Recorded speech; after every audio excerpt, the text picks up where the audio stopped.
Concrete technology के अंतर्गत सबसे पहले हम पहला चैप्टर एग्रीगेट देखते हैं। Role of aggregate in concrete. यह कंक्रीट के आयतन को बढ़ाता है, कंक्रीट को इकोनॉमिकल बनाता है, श्रिंकेज को कम करता है, कंक्रीट को स्ट्रेंथ प्रदान करता है। कंक्रीट में सबसे अधिक इसकी मात्रा 70 से 80% होती है।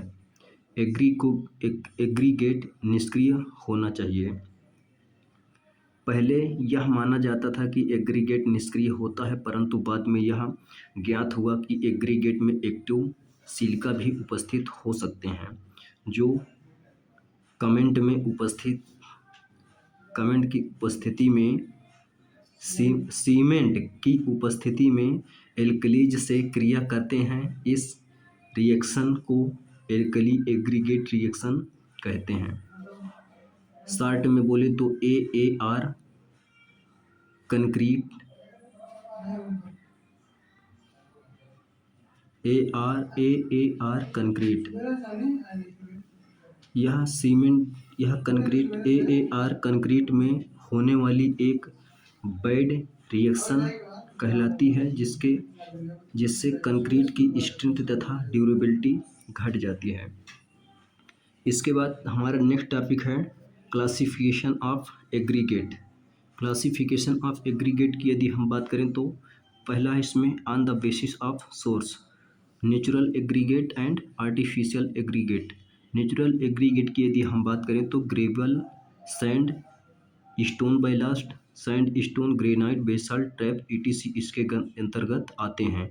यदि हम आर्टिफिशियल एग्रीगेट के एग्जाम्पल्स को देखें तो ब्रिक बाइलास्ट, सुर्खी, fly ash, bloated clay, blast furnace slag ETC, expanded shale, ये सभी आर्टिफिशियल एग्रीगेट के एग्जाम्पल हो जाएंगे। इसमें ब्रिक बाइलास्ट का प्रयोग वाटरप्रूफ स्ट्रक्चर के लिए नहीं करते हैं, इसका यूज रोड में नहीं करते हैं। Blast furnace slag pig iron का बाई प्रोडक्ट है। स्लैग में उपस्थित सल्फर स्टील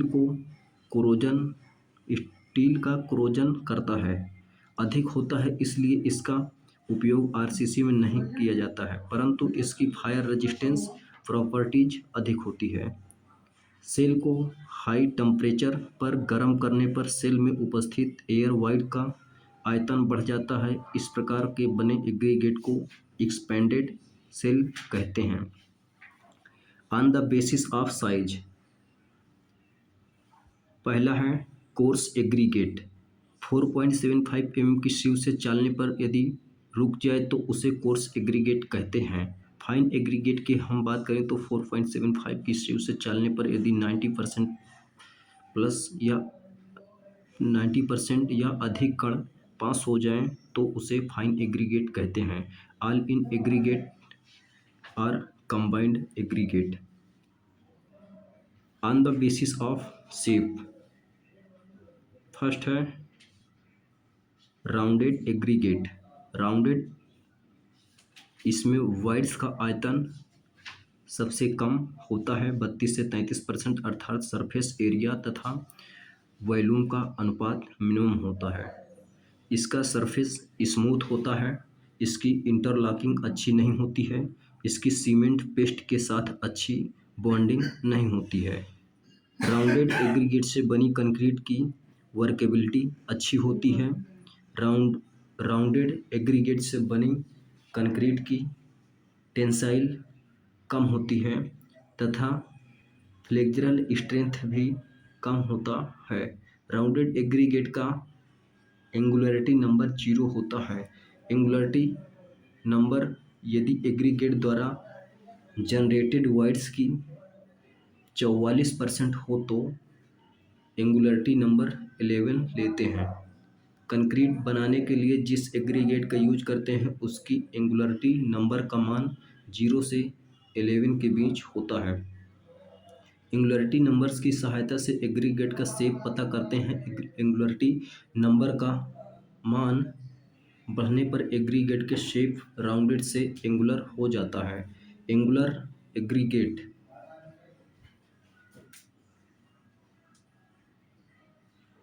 इसके द्वारा जनरेटेड वाइड्स का परसेंटेज 44% होता है। इसके सरफेस एरिया तथा वॉल्यूम का रेशियो अधिक होता है, अर्थात इसका स्पेसिफिक सरफेस एरिया अधिक होता है, सरफेस रफ होता है, इंटरलॉकिंग अच्छी होती है। इस एग्रीगेट द्वारा बनी कंक्रीट की वर्केबिलिटी कम होती है। सरफेस रफ तथा इंटरलॉकिंग अच्छी होने के कारण अच्छी सीमेंट पेस्ट के साथ बॉन्डिंग अच्छी होती है, जिससे स्ट्रेंथ भी अच्छी प्राप्त होती है। इसकी एंगुलरिटी नंबर 11 होता है। Partially rounded aggregate IS 2386 part 4 note 6.3 mm से कम साइज के कणों के लिए फ्लैकिनेस टेस्ट तथा इलांगेशन टेस्ट नहीं करते हैं। सीव की संतुष्टि IS 407 में की गई है। क्यूबिकल एग्रीगेट इसका सरफेस एरिया अधिक होता है, इसका सरफेस रफ होता है, इसकी इंटरलॉकिंग अच्छी होती है, इसके द्वारा जनरेटेड वाइड्स की मात्रा की भी कम होता है। इसका उपयोग ऐसे स्थानों पर करते हैं जहां वाटर सीमेंट रेशियो बहुत कम होता है 0.32। क्यूबिकल एग्रीगेट नेचुरल कंडीशन में अवेलेबल नहीं है, इसलिए इसे एक विशेष प्रकार के क्रशर में काट कर बनाया जाता है, जिसके कारण यह कॉस्टली होता है। इसका यूज नॉर्मल कंक्रीटिंग में नहीं करते हैं। फ्लैकी एग्रीगेट यदि एग्रीगेट की मिनिमम डायमेंशन उसके एवरेज डायमेंशन का 3/5 से कम है तो उसे फ्लैकी एग्रीगेट कहते हैं। मिनिमम डायमेंशन या थिकनेस लेस देन 0.6 होना चाहिए। Average size 10 mm + 12 1.25 mm = 11.25 mm। इसके बाद आता है एलांगेटेड एग्रीगेट।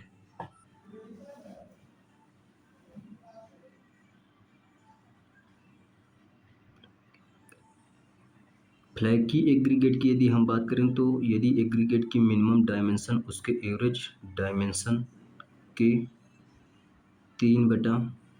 इलांगेटेड एग्रीगेट की यदि हम बात करें तो यदि एग्रीगेट की मैक्सिमम साइज उसके एवरेज साइज के 1.8 गुने से अधिक हो तो उसे इलांगेटेड एग्रीगेट कहते हैं। फ्लैकी एग्रीगेट की मात्रा ज्ञात करने के लिए फ्लैकीनेस टेस्ट तथा इलांगेटेड एग्रीगेट की मात्रा ज्ञात करने के लिए इलांगेशन टेस्ट करते हैं। फ्लैकी एग्रीगेट की मात्रा ज्ञात करने के लिए थिकनेस गेज का यूज करते हैं, जबकि इलांगेटेड एग्रीगेट की मात्रा ज्ञात करने के लिए लेंथ का यूज करते हैं। थिकनेस गेज द्वारा पास हुए फ्लैकी एग्रीगेट के लिए गए सैंपल के रिस्पेक्ट में प्रतिशत मान को फ्लैकीनेस इंडेक्स कहते हैं। लेंथ गेज द्वारा पास हुए इलांगेटेड एग्रीगेट के प्रतिशत मान को इलांगेटेड इंडेक्स कहते हैं कुल सैंपल के रिस्पेक्ट में। फ्लैकीनेस टेस्ट तथा इलांगेशन टेस्ट की संतुष्टि IS 2386 पार्ट 1 के अंतर्गत की गई है। नोट पॉइंट फ्लैकी एग्रीगेट तथा इलांगेटेड एग्रीगेट के उपस्थित होने से वाइड्स की मात्रा बढ़ जाती है, जिससे कंक्रीट की स्ट्रेंथ भी घट जाती है। एग्रीगेट में उन दोनों की मात्रा 10 से 15% से अधिक नहीं होनी चाहिए।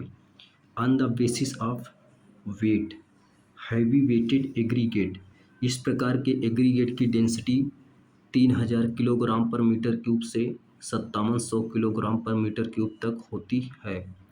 एग्रीगेट के रूप में लौह युक्त चट्टानों का यूज करते हैं, जैसे आयरन, सॉर्ट्स, हेमेटाइट इत्यादि। हैवी एग्रीगेट का उपयोग रेडिएशन शील्डिंग के लिए करते हैं, जो कि हानिकारक रेज से बचाता है। नॉर्मल वेटेड एग्रीगेट, इस प्रकार के एग्रीगेट की डेंसिटी 2300 से 2600 किलोग्राम पर मीटर क्यूब होती है। इसका उपयोग नॉर्मल कंक्रीट बनाने में करते हैं।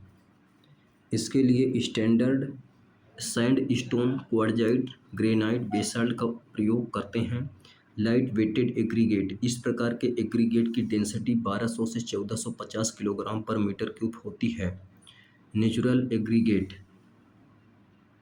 Pumice, natural aggregate, pumice, scoria, volcanic cinder, diatomite. Artificial aggregate के एग्जाम्पल की यदि हम बात करें तो bloated clay, expanded shale, flash, blast furnace slag, vermiculite इत्यादि। ब्लूटेड क्ले, यदि हम ब्लूटेड क्ले की बात करें तो इसका साइज 5 से 20 mm होता है। यह स्फेरिकल, लाइट, पोर्स तथा हार्ड होता है। वाटर एब्जॉर्प्शन 8 से 20% होता है। इसकी डेंसिटी 1900 किलोग्राम पर मीटर क्यूब होती है, जबकि फ्लाई ऐश से बनी कंक्रीट की डेंसिटी लगभग 1000 किलोग्राम पर मीटर क्यूब होती है। एक्सपेंडेड सेल, सेल को 1100 डिग्री सेंटीग्रेड तक गर्म करने से बनता है। गर्म करने पर सेल में उपस्थित छोटे छोटे लाखों एयर सेल बड़े हो जाते हैं। इसकी हीट रजिस्टिविटी अधिक होती है। इसे हर्कुलाइट या हायोलाइट, हायोडाइट भी कहते हैं। वर्मीकुलाइट, इसे भी एक्सपेंडेड सेल की तरह ही बनाया जाता है। इसमें वोल्केनिक प्रोडक्ट को 900 से 1100 डिग्री सेंटीग्रेड पर गर्म करके बनाया जाता है। इसकी वाटर होल्डिंग कैपेसिटी अधिक होती है। यह लेयर्स में उपस्थित होते हैं, जिनके बीच एयर वाइड्स बहुत अधिक होते हैं। इस एग्रीगेट द्वारा बनी कंक्रीट में श्रिंकेज अधिक होता है तथा स्ट्रेंथ कम होता है। इसका यूज इंसुलेशन पर्पज के लिए किया जाता है। नोट पॉइंट, इसका यूज करने से स्ट्रक्चर का डेड लोड कम हो जाता है। इसकी फायर रजिस्टिंग प्रॉपर्टीज अच्छी होती है। IS 9142 के अंतर्गत लाइट वेटेड एग्रीगेट के स्पेसिफिकेशन की संतुष्टि की गई है। फॉर कंक्रीट मेसोनरी, IS 2686 1977 के अंतर्गत प्रीकास्ट ब्लॉक बनाने के लिए लाइम कंक्रीट में यूज किए गए सिंडर एग्रीगेट की संतुष्टि की गई है। IS 456 2000 के अंतर्गत ब्लूटेड क्ले सिंटर्ड फ्लाई ऐश की संतुष्टि की गई है। इसके बाद आता है characteristics of aggregate. Characteristics of aggregate की यदि हम बात करें तो केमिकल कंपोजिशन, एग्रीगेट में क्ले कोल एक्टिव सिलिका जैसे हानिकारक कंपोजिशन नहीं होना चाहिए, जो कंक्रीट की क्वालिटी को प्रभावित करते हैं। वाटर एब्जॉर्प्शन, स्टोन की वाटर एब्जॉर्प्शन कम से कम होना चाहिए। एग्रीगेट के वाटर एब्जॉर्प्शन 1 से 2% या इससे कम होने चाहिए। वाटर में इंटर कनेक्टेड वाइड्स अधिक होने चाहिए। इसकी परमेबिलिटी अधिक होती है, जिससे कंक्रीट की ड्यूरेबिलिटी घट जाती है। स्पेसिफिक ग्रेविटी की यदि हम बात करें, यह वाटर के रिस्पेक्ट में स्टोन की तुलनात्मक भार को व्यक्त करता है। अपैरेंट स्पेसिफिक ग्रेविटी, इसमें स्टोन का यूनिट वेट ज्ञात करते समय कणों के आयतन के साथ साथ रंध्रों का आयतन भी कंसीडर किया जाता है।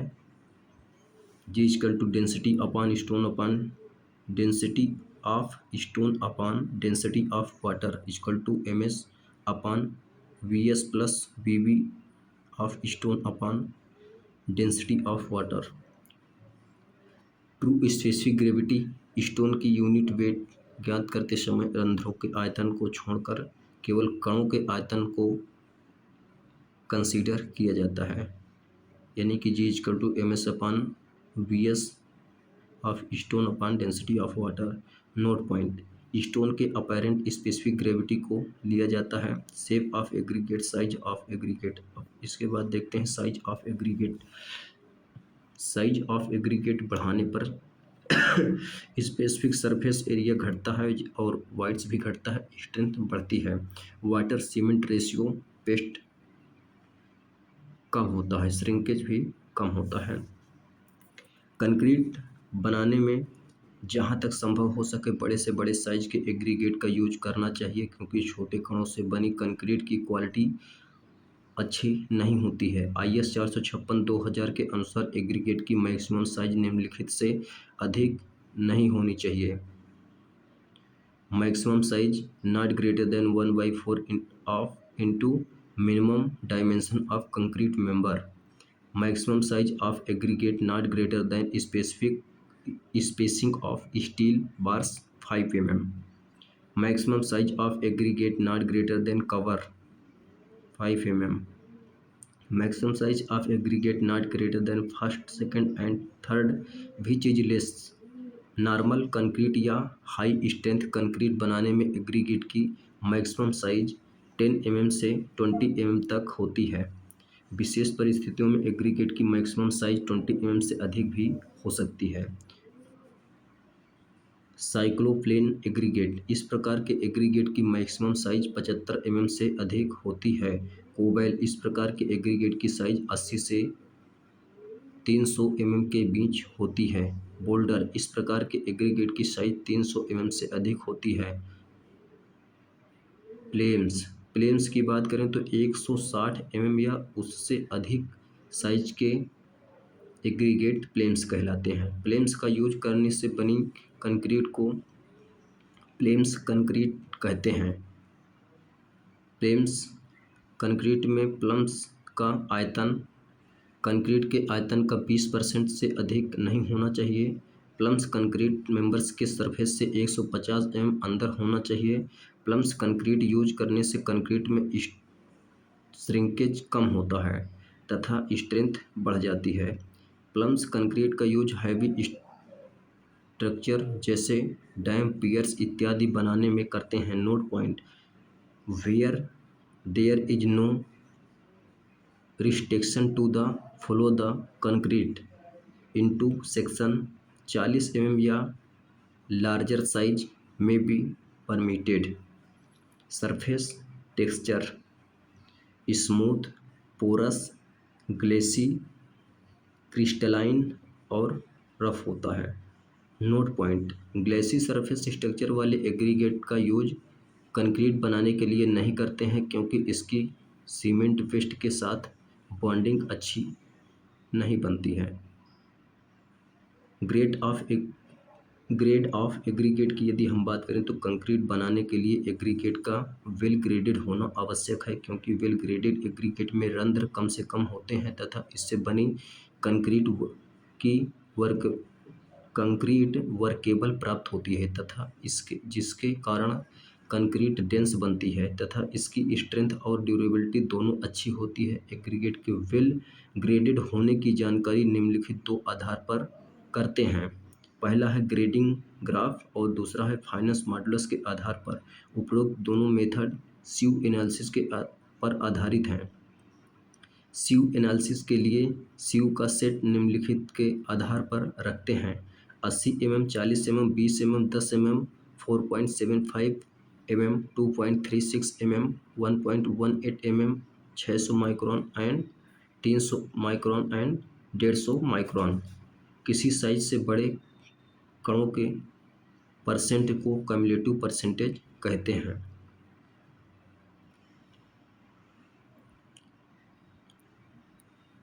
साइज ऑफ सिव दिया गया है, क्वेश्चन दिया गया है, इसको देख सकते हैं आप।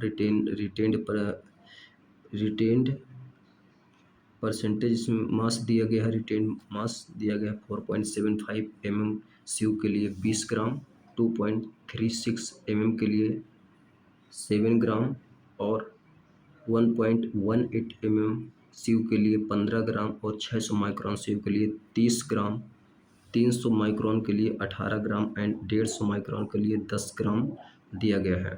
इसका हम रिटेंड परसेंटेज यदि निकालेंगे तो 20/100 इंटू 100 आ जाएगा, जहाँ पर 20% निकल के आ जाएगा। और इसी प्रकार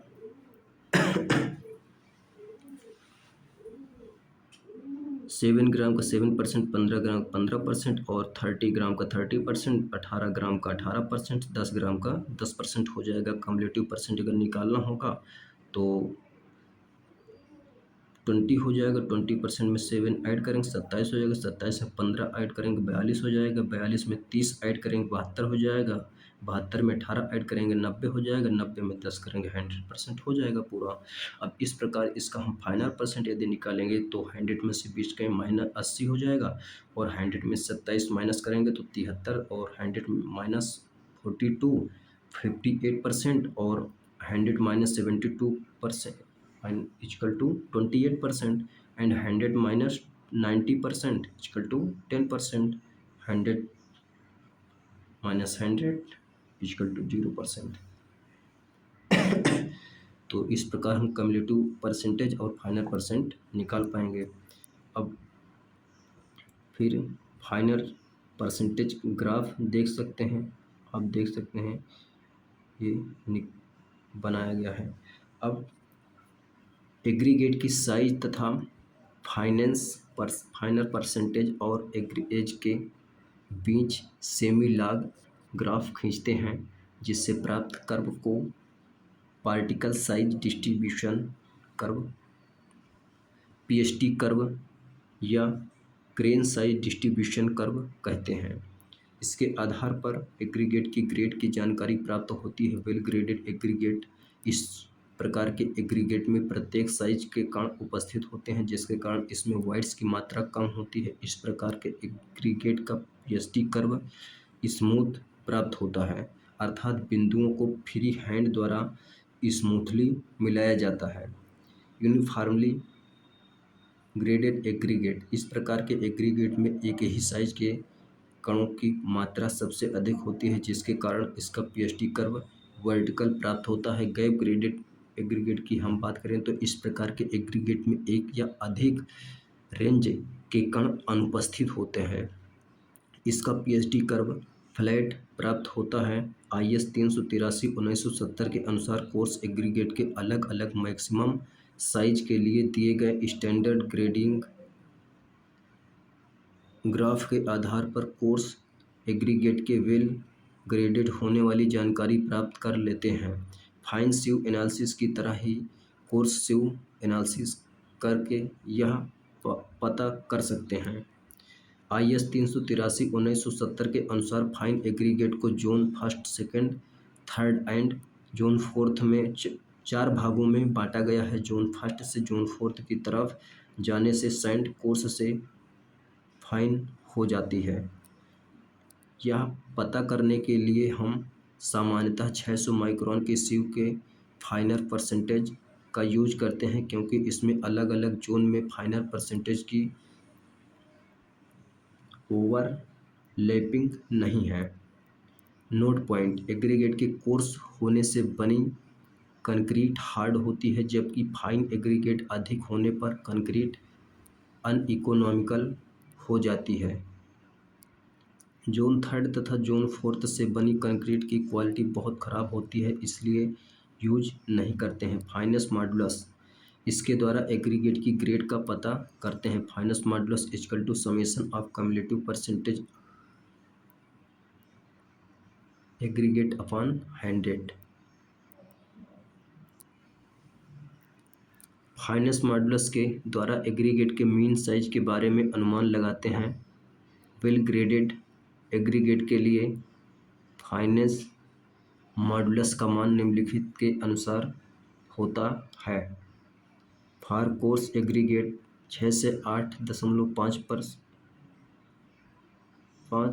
ऑल इन एग्रीगेट के लिए 3.5 से 6 और फाइन इन एग्रीगेट के लिए 2 से 3.5। या फिर हम ऐसे बोल सकते हैं कि फाइन एग्रीगेट के लिए 2 से 3.5 एंड ऑल इन एग्रीगेट के लिए 3.5 से 6, for coarse aggregate 6 to 8.5।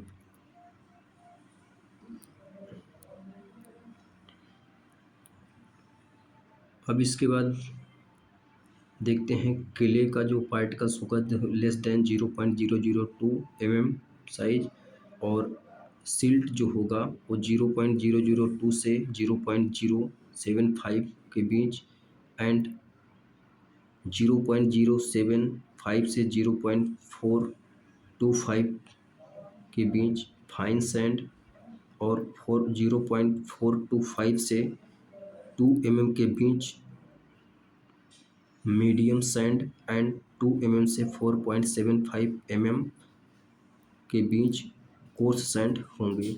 4.75 mm से 80 mm के बीच ग्रेवल, और 80 mm से 300 mm के बीच cobble, and greater than 300 mm boulders होंगे।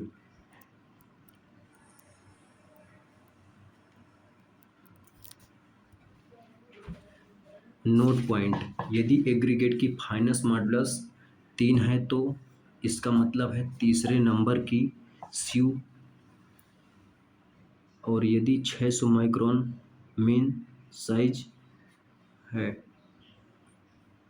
यदि फाइनेंस मॉडुलस का मान बढ़ रहा है तो इसका मतलब है कि कोर्स एग्रीगेट की मात्रा अधिक है, जिससे बनी कंक्रीट हार्ड होगी, जिससे बनी कंक्रीट हार्ड होगी। यदि फाइनेंस मॉडुलस का मान बढ़ रहा है तो इसका मतलब है फाइन एग्रीगेट की मात्रा बढ़ रही है, जिससे कंक्रीट अनइकोनॉमिकल होगी। यदि कोर्स एग्रीगेट की फाइनेंस मॉडुलस ए है तथा फाइन एग्रीगेट की फाइनेंस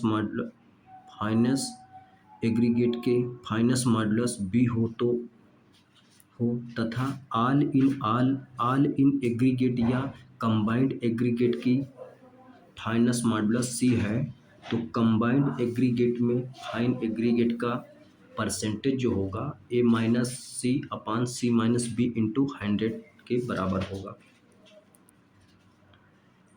इसके बाद देखते हैं क्रशिंग स्ट्रेंथ टेस्ट। इस टेस्ट में कंक्रीट की क्रशिंग रेजिस्टेंस ज्ञात करते हैं। यह test crushing strength test machine द्वारा करते हैं। Test procedure: oven dry stone sample लेते हैं जिसका वेट W ज्ञात कर लेते हैं। एग्रीगेट की साइज 10 mm से 12.5 mm के बीच लेते हैं। एग्रीगेट को मोल्ड में 3 बराबर भागों में बांटकर प्रत्येक भाग की टैंपिंग रॉड द्वारा 25-25 बार कुटाई कर देते हैं। गेट बंद कर दो यार।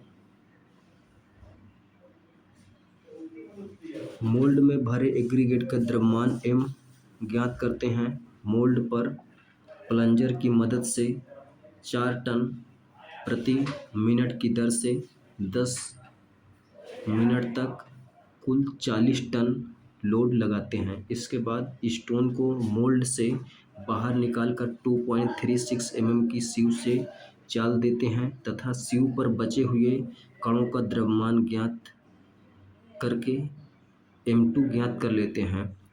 इस प्रकार क्रशिंग वैल्यू M1 - M2/M1 × 100 प्राप्त हो जाती है। According to IS 383, crushing value not greater than 30% for wearing surface road runway etc. Crushing value not greater than 45% for normal runway concreting. Note point: इस टेस्ट द्वारा लाइट वेटेड एग्रीगेट या ऐसे aggregate जिनमें रंध्रों की संख्या अधिक होती है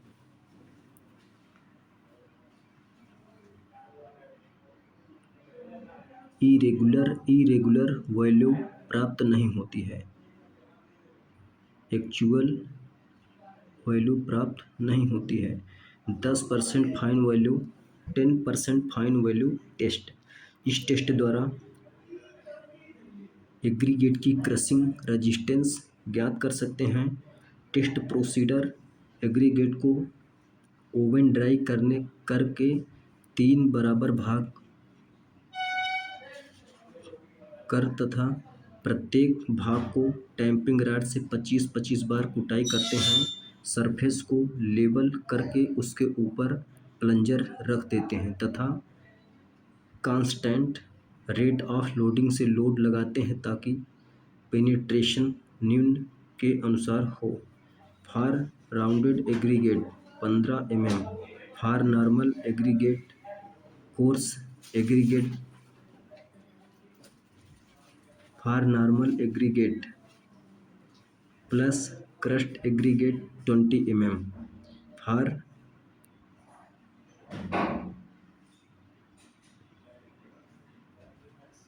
होनी कॉन्ग या light weighted aggregate 24 mm।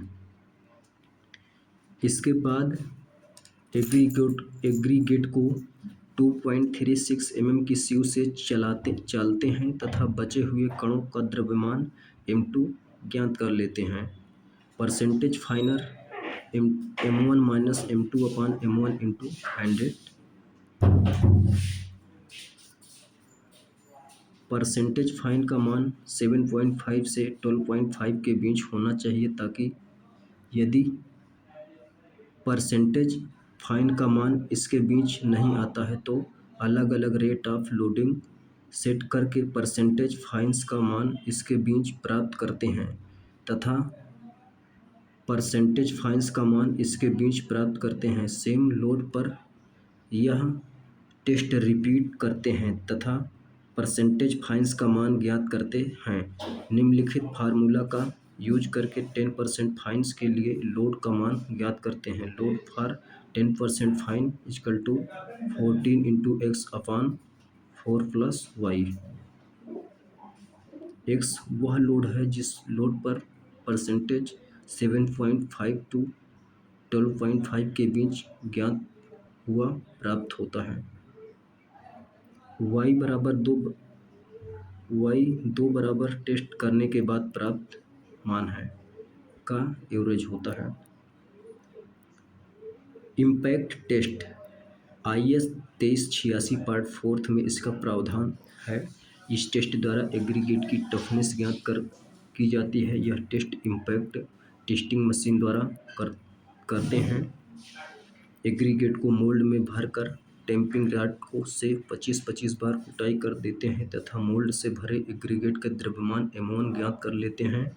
Impact testing machine से मोल्ड को रखकर 14 किलोग्राम के हैमर्स को 38 सेंटीमीटर की ऊंचाई से 15 बार गिराते हैं। टेस्ट के बाद एग्रीगेट को 2.36 mm की सीव से चालते हैं तथा बचे हुए कणों का द्रव्यमान m2 ज्ञात कर लेते हैं। Impact value m1 minus m2 upon m1 into 100। Impact value not greater than 30% for wearing road runway etc। Impact value not greater than 45% for normal concreting. Absorption test IS 2386 part 4 में इसका प्रावधान दिया गया है। इस टेस्ट द्वारा aggregate की hardness तथा वियरिंग रेजिस्टेंस ज्ञात करते हैं। यह टेस्ट लॉस एंजल्स मशीन द्वारा ज्ञात करते हैं। Oven dry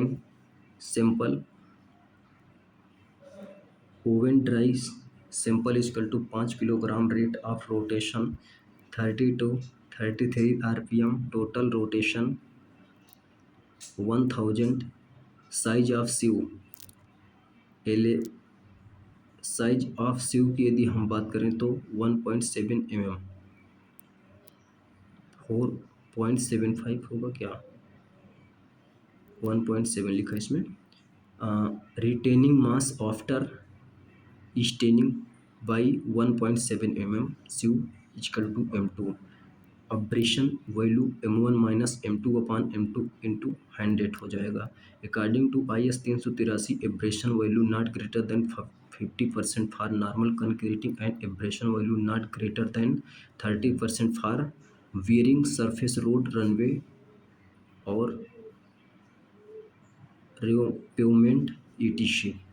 note point, stone की हार्डनेस तथा वियरिंग रेजिस्टेंस ज्ञात करने के लिए लॉस एंजल्स मशीन तथा डोरी टेस्टिंग मशीन दोनों का यूज करते हैं, लेकिन लॉस एंजल्स मशीन अधिक परफेक्ट करते हैं।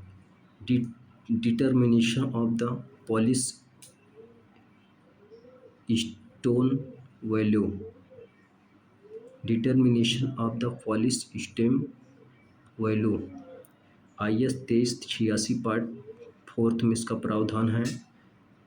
डिलीट्रियस मटेरियल, एग्रीगेट में डिलीट्रियस मटेरियल्स जैसे coal, lignite, clay, iron pyrite, organic materials ETC नहीं होने चाहिए। इनके होने से सीमेंट पेस्ट के साथ एग्रीगेट की बॉन्डिंग अच्छी नहीं होती है। एग्रीगेट में एक्टिव सिलिका की भी मात्रा नहीं होनी चाहिए, अन्यथा यह सीमेंट में उपस्थित एल्कलीज से क्रिया करके AAR एल्कलीज एग्रीगेट रिएक्शन तथा ASR उत्पन्न करता है, जिससे कंक्रीट की क्वालिटी खराब हो जाती है। नोट पॉइंट, IS 383 के अनुसार कोर्स एग्रीगेट में डिलीट्रियस मटेरियल्स की मात्रा वेट के अनुसार 5% से ज़्यादा नहीं होना चाहिए। क्रस्ट तथा अनक्रस्ट, IS 383 के अनुसार अनक्रस्ट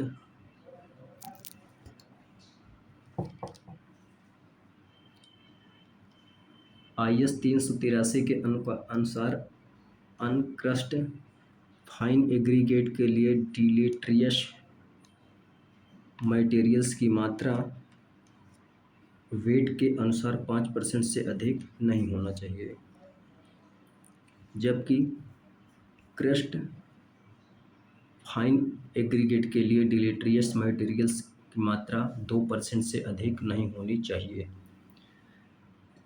डिलीट्रियस मटेरियल्स तथा ऑर्गेनिक इम्प्योरिटीज की संतुष्टि IS 2386 पार्ट सेकंड में की गई है। एल्कलीज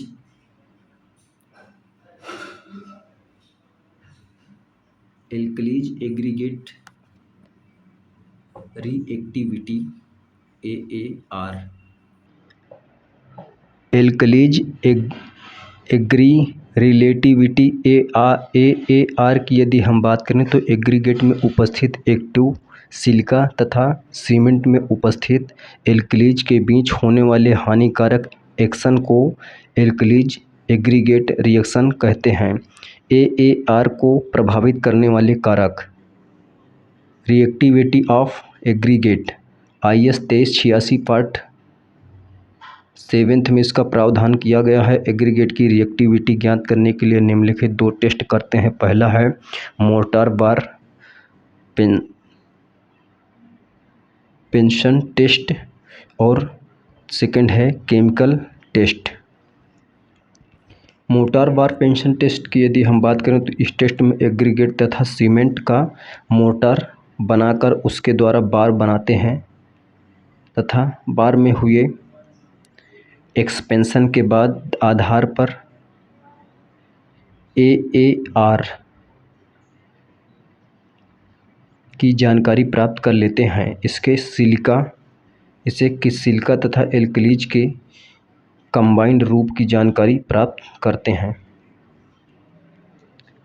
केमिकल टेस्ट की यदि हम बात करें तो इस टेस्ट द्वारा एग्रीगेट में उपस्थित एक्टिव सिलिका की मात्रा ज्ञात करते हैं। एल्कलीज इन सीमेंट में एल्कलीज की मात्रा अधिक होने पर AAR की संभावना अधिक होती है। मॉइस्चर सीमेंट, एग्रीगेट की मात्रा अधिक होने पर AAR की संभावना अधिक होती है।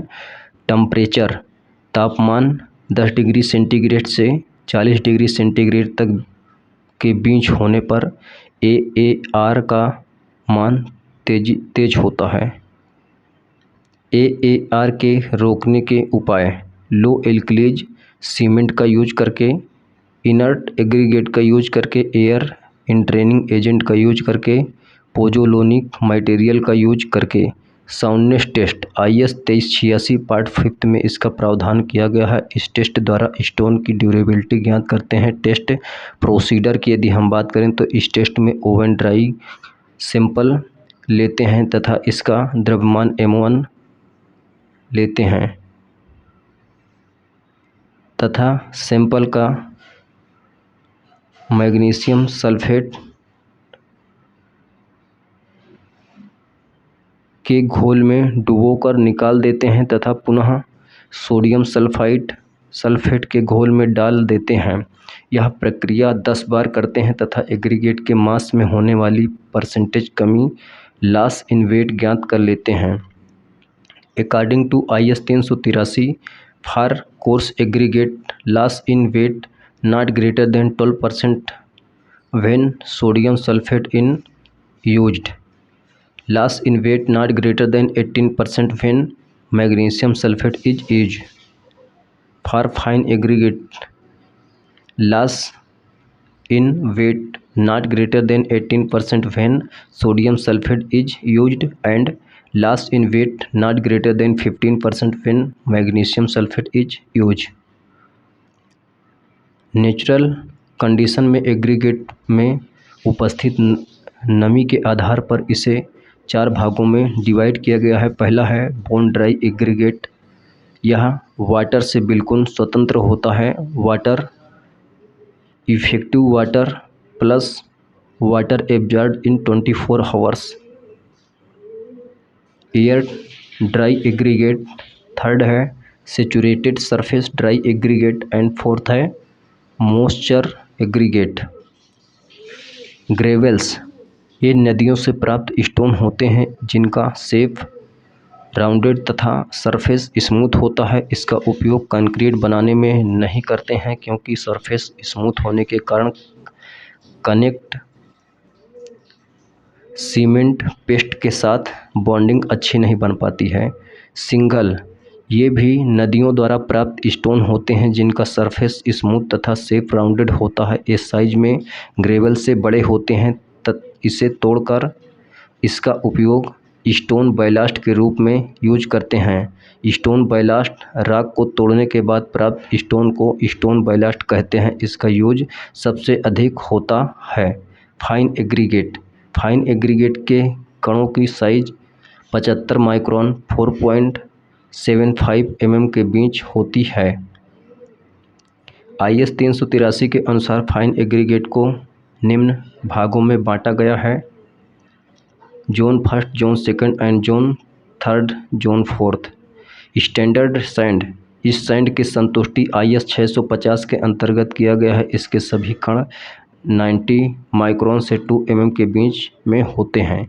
इसमें कणों का डिस्ट्रीब्यूशन निम्नलिखित के अनुसार होता है: 2 mm से 1 mm 33.33% और 1 mm के जो पार्टिकल्स होंगे वो 1 mm से 500 माइक्रोन के साइज के पार्टिकल्स 33.33% एंड 500 माइक्रोन से 90 माइक्रोन के बीच के जो पार्टिकल्स होंगे उनका भी परसेंटेज 33.33% होगा। इस प्रकार टोटल मिलाकर हम 100% कंप्लीट हो जाएगा। अब इसके बाद देखते हैं स्टैंडर्ड सैंड का यूज सीमेंट या ब्रिक या लाइम के लैब टेस्ट में मोर्टार बनाने के लिए करते हैं। सोर्स के आधार पर सैंड को निम्न भागों में बांटा गया है: पहला रिवर सैंड, सेकंड है सी सैंड और थर्ड है पिट सैंड, फोर्थ है कस्ट स्टोन सैंड एंड फिफ्थ है नाला सैंड। नोट पॉइंट की यदि हम बात करें तो नाला सैंड में क्ले, ऑर्गेनिक इम्प्योरिटीज इत्यादि अधिक मात्रा में पाए जाते हैं, इसलिए इसका यूज नहीं करते हैं। सी सैंड में केमिकल इम्प्योरिटीज होने के कारण इसका भी यूज नहीं किया जाता है। कंक्रीट बनाने के लिए रिवर सैंड उपयुक्त सैंड है। बल्किंग ऑफ सैंड की यदि हम बात करें तो सैंड में नमी उपस्थित होने पर सैंड के कणों के चारों तरफ नमी की फिल्म बन जाती है तथा सैंड के कणों के कांटेक्ट पॉइंट पर मेनिस्कस की फॉर्मेशन हो जाती है, जिसके कारण कणों पर अपैरेंट कोहेशन कार्य करने लगता है, जिसके कारण सैंड के कणों के बीच एयर घिर जाती है तथा सैंड का आयतन बढ़ने लगता है। इस फिनोमिना को बल्किंग ऑफ सैंड कहते हैं। तो ये हमारा एग्रीगेट चैप्टर कंप्लीट होता है। चलिए मिलते हैं नेक्स्ट चैप्टर के साथ। तब तक के लिए धन्यवाद। जय हिंद।